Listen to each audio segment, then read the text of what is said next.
du livre. Parcourant leurs villes, leurs villages, il les enseignait. Le pardon. Une série de 8 émissions d'enseignement animées par le regretté père Jean Montbourquette, oblat de Marie Immaculée, psychologue. Aujourd'hui, à déroulement du livre, voici la suite de cette série.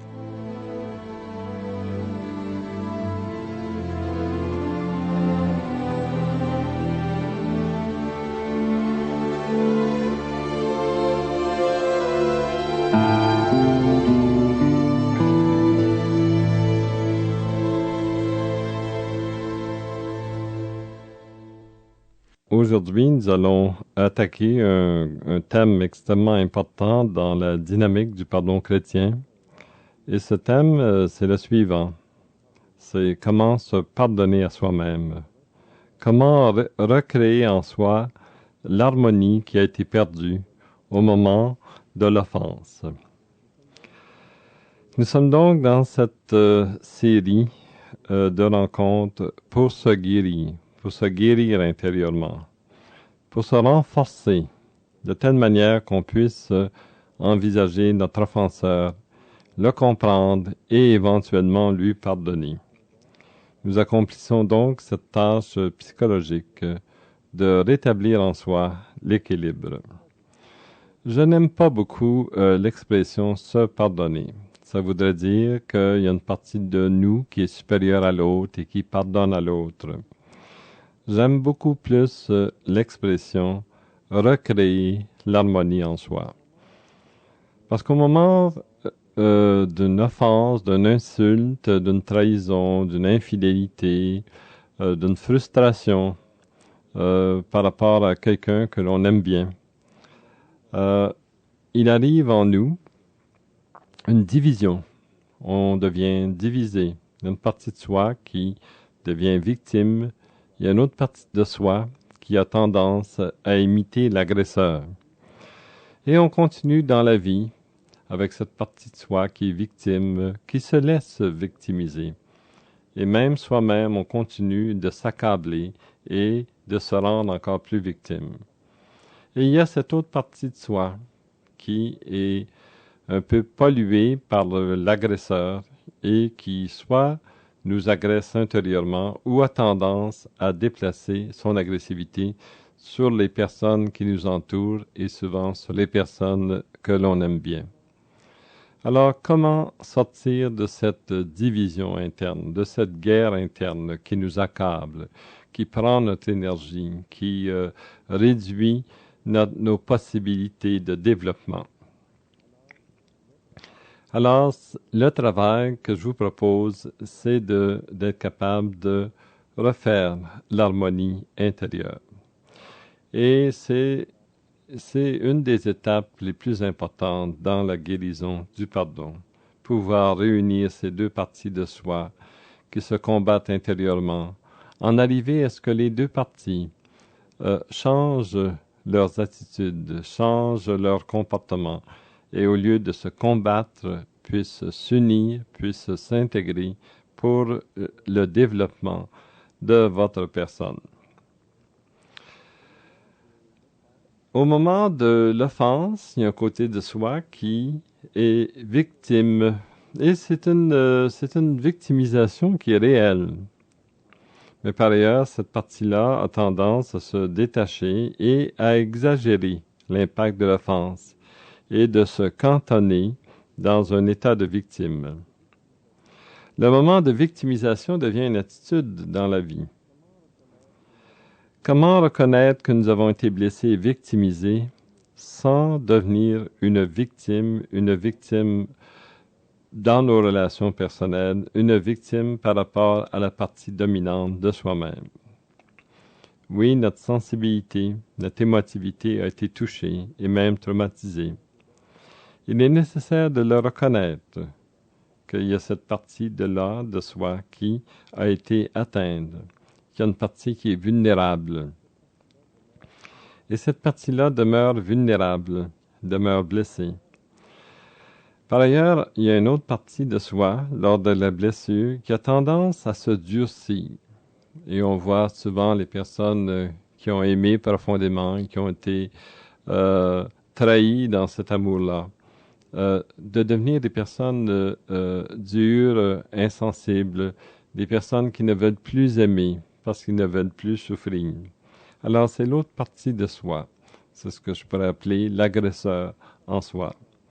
C'est une partie dominante de soi qui a été enclin de prendre le parti de notre agresseur, qui doit maintenant arrêter de continuer de répéter l'offense à l'intérieur de nous et de reprendre son rôle rationnel de défenseur de notre émotivité et de notre sensibilité.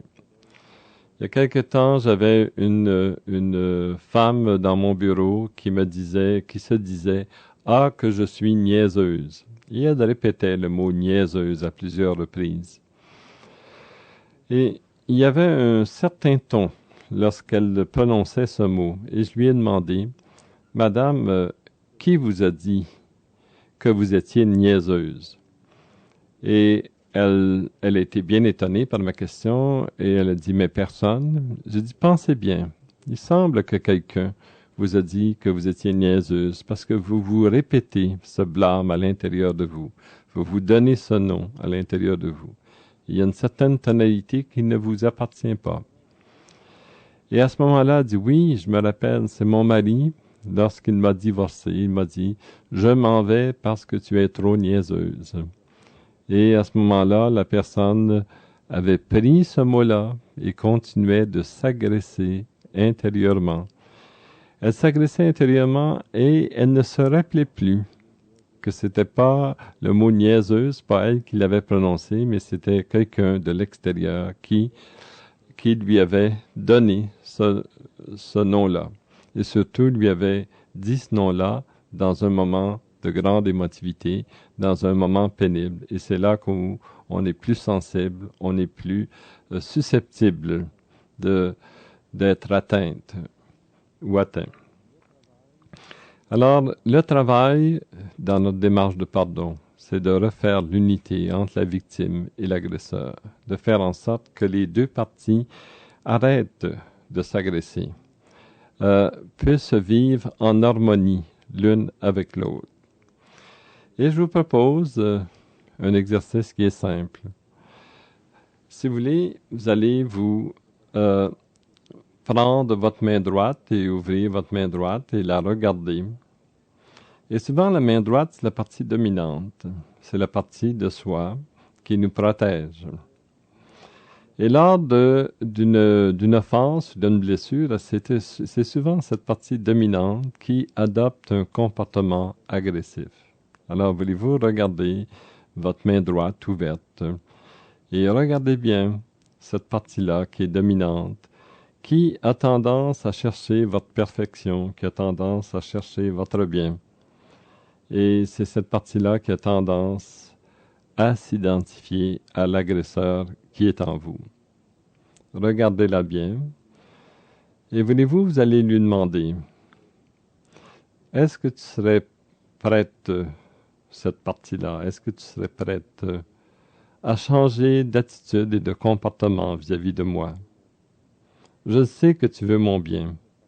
Je sais que tu as pris le parti de l'agresseur parce qu'il était le plus fort et que c'est un mouvement de survie.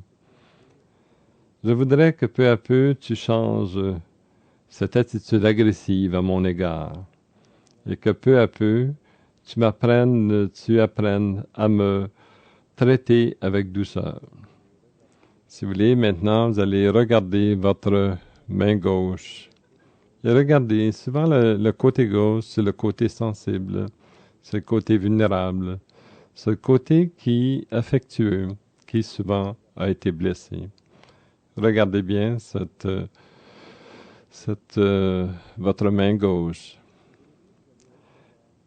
Et voyez-vous, vous allez recevoir cette partie de vous qui a été blessée, qui a été victimisée, et qui continue d'être victimisée par la partie agressive en vous. Voyez-vous, vous allez l'accueillir. Vous allez l'accueillir avec bonté, avec tendresse, avec compassion, en sachant que cette partie-là a été blessée, a été victimisée. Et dites-lui que vous voulez lui redonner sa dignité pour qu'elle soit capable d'aimer encore, de se laisser aimer encore, pour être capable de vivre une vulnérabilité dans les relations humaines. Regardez maintenant votre main droite, cette partie dominante, qui avait tendance à vous agresser intérieurement, et demandez-lui de changer son comportement. Au lieu de vous blâmer, de vous encourager, de vous féliciter, de vous protéger intérieurement. Et demandez-lui, es-tu prête justement à devenir mon ami? Au lieu de me dire des noms intérieurement, au lieu de me blâmer, au lieu de me critiquer, d'être là pour m'appuyer, me protéger, m'aider dans mes projets, m'aider dans mes relations à devenir forte, affirmative et en même temps d'une grande bonté. Si vous voulez regarder aussi maintenant la main gauche, cette partie qui est vulnérable en vous, cette partie qui veut aimer, cette partie qui est prête à s'engager dans une relation amoureuse avec une autre personne. Et demandez-lui si elle est prête à se guérir de la blessure qu'elle a eue, pour être capable à nouveau de se montrer vulnérable, de se montrer capable d'aimer encore les autres personnes. Et vous avez face à vous deux parties de vous qui longtemps se sont disputées, deux parties de vous qui longtemps se sont faites la guerre, qui longtemps se sont dit des gros mots. Et si vous voulez, dans un geste de réconciliation, vous allez rapprocher vos deux mains, rapprocher peu à peu vos deux mains. Laissez la partie dominante qui s'était montrée agressive se rapprocher de la partie plus vulnérable, de la partie plus sensible en vous. Et permettez qu'il y ait une rencontre dans la paix, dans l'harmonie, dans une nouvelle intégration de ces deux parties-là en vous. Et de sentir qu'il y a une unité profonde, que ces deux parties-là sont complémentaires, que ces deux parties-là sont faites l'une pour l'autre pour s'entraider. C'est ça. Donnez-vous un peu de temps pour laisser vous permettre d'admirer la rencontre de la partie qui était plutôt agressive en vous avec la partie plus sensible, plus vulnérable. De telle manière que ces deux parties-là vont apprendre à vivre ensemble, dans l'harmonie, la paix, la détente intérieure. C'est ça. Continuez de laisser l'intégration de ces deux parties se faire en vous, dans le respect de l'une de l'autre. Laissez les deux parties entrer en vous. Et si vous voulez, vous pourriez faire une prière à l'Esprit Saint.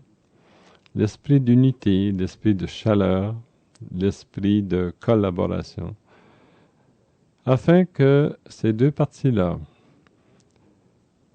continuent de construire votre personnalité, de la rendre plus forte, forte non pas dans le sens d'une puissance qui écrase, mais d'une puissance intérieure. C'est ça. Et laissez cette intégration qui va se continuer pendant toute la journée, qui va se continuer pendant la nuit, pendant les jours, pendant les mois qui viennent. Et ressentez à l'intérieur de vous une puissance tranquille, une puissance paisible. Ainsi, le pardon intérieur va se donner entre ces deux parties-là. Et c'est ce qu'on appelle s'harmoniser ou se pardonner intérieurement. Ce qui va aider à la guérison intérieure, ce qui va vous aider à continuer à cheminer dans cette démarche de pardon. Vous avez fait un pas essentiel dans la démarche du pardon en vous aimant intérieurement.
Je suis de retour avec vous, Jean Montbourquette, qui continue de décrire la démarche du pardon chrétien, pour en arriver à cette paix intérieure et pour en arriver aussi à aimer notre offenseur.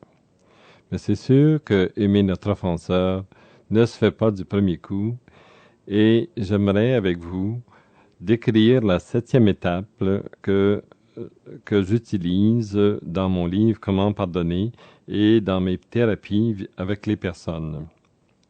La 7e étape consiste à commencer à comprendre son offenseur. Je vous l'ai déjà dit à plusieurs reprises que moi je suis pas d'accord à ce que immédiatement après l'offense qu'on soit capable de pardonner à son offenseur. On a besoin d'un cheminement. On a besoin de prendre son temps. On a besoin de se guérir d'abord.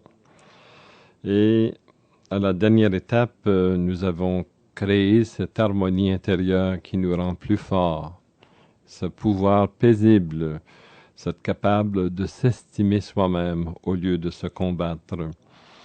C'est une étape qui est bien importante pour qu'on puisse commencer à jeter un regard sur la personne qui nous a offensés. Parce que le pardon consiste aussi à changer notre regard sur notre offenseur, sur la personne qui nous a fait du tort, qui nous a insultés, qui nous a trahis, qui a peut-être été infidèle à notre amour, à notre attachement. Quand nous sommes trop blessés intérieurement, il est difficile de regarder avec compassion la personne qui nous a blessés. Il y a un conte qui se dit comme si c'était un cultivateur extrêmement travaillant. C'est un type très austère. C'est un bonhomme qui faisait tout à la perfection. Il s'était marié avec une femme qui était très affectueuse, qui était très bonne et qui manquait d'affection de la part de son mari. Et voici que une bonne journée, qu'elle a eu une infidélité avec un voisin qui lui manifestait beaucoup d'affection, alors que son mari était au champ, qu'il travaillait. Il travaillait très fort, il arrivait très tard le soir. Et cet après-midi-là, il avait fini plus tôt et il a saisi sa femme en situation d'adultère. Et cet homme, qui était très sévère pour lui-même, se dit « Je vais lui pardonner. Je vais lui pardonner. » Et la nouvelle s'est répandue dans la paroisse et au dimanche suivant, il s'est présenté à la messe avec sa femme comme si rien n'était. Mais pendant toutes les semaines qui suivaient, il regardait sa femme avec un regard très dur, très sévère. Il la condamnait comme une femme de mauvaise vie. Et sa femme se sentait toute honteuse devant ce regard. Alors, il avait donné l'impression qu'il avait pardonné à sa femme. Mais voici que un ange du ciel, comme il est raconté dans ce conte,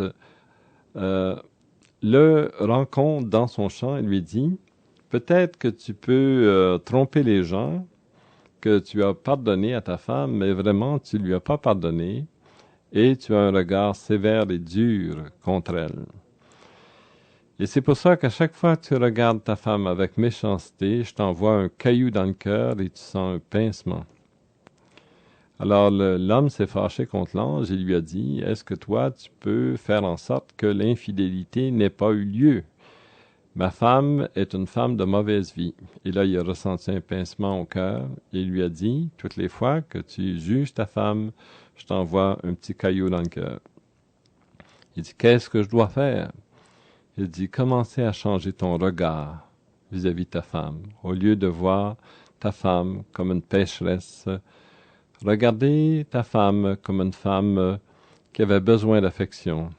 Cette affection que tu ne lui as pas donnée et qu'elle a tombée avec un autre homme commence à changer ton regard et de voir que ta femme est une femme fragile, mais une femme qui est bonne pour toi.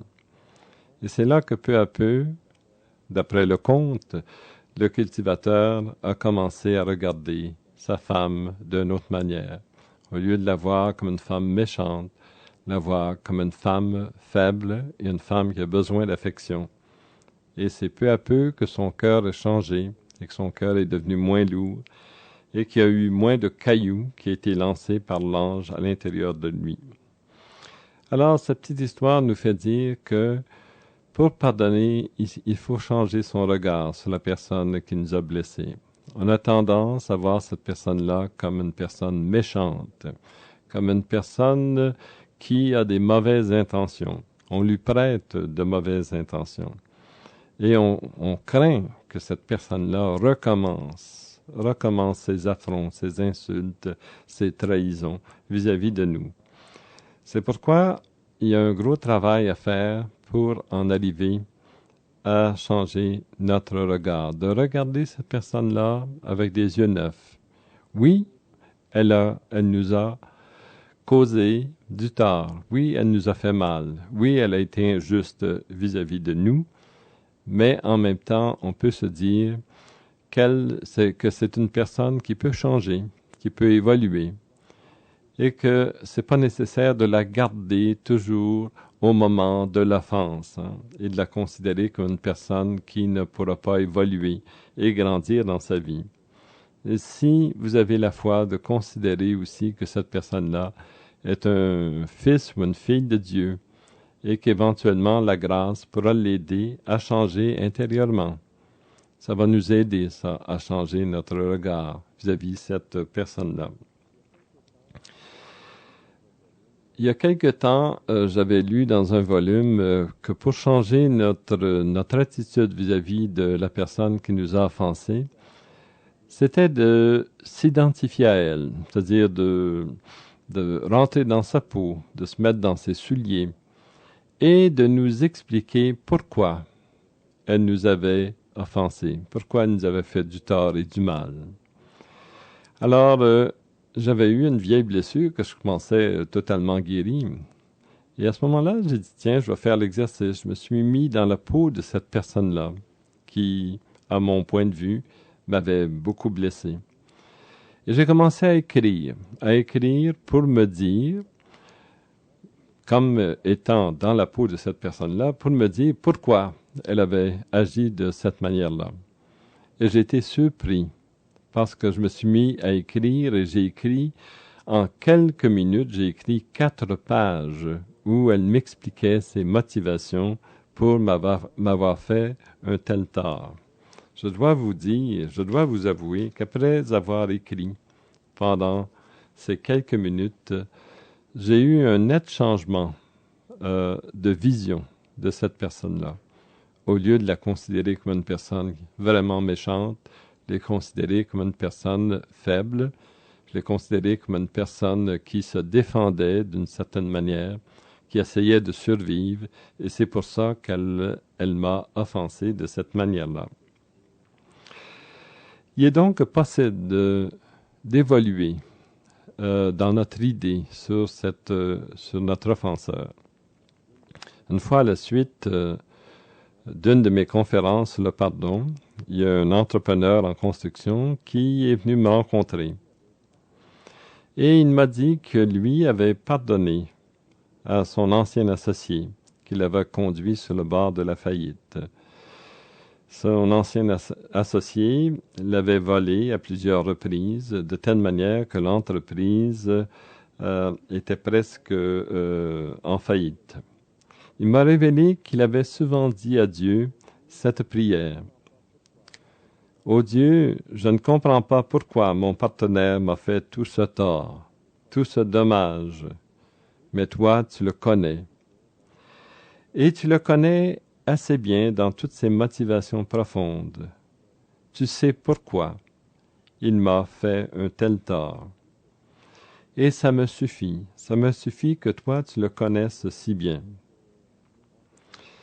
Et je pense que cet entrepreneur en construction a bien décrit Une partie de la démarche du pardon, c'est que, en comprenant notre offenseur, on peut donner un pardon qui soit de plus en plus rationnel, un pardon qui soit de plus en plus cohérent, parce que on est capable de se mettre dans la peau de la personne qui nous a offensés et de voir que si elle nous a offensés, c'est qu'elle-même était blessée, c'est qu'elle-même, cette personne-là, était souffrante.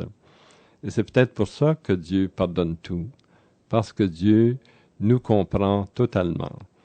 Nous-mêmes, on ne peut pas tout comprendre de notre offenseur, mais tout de même, on peut commencer à le comprendre.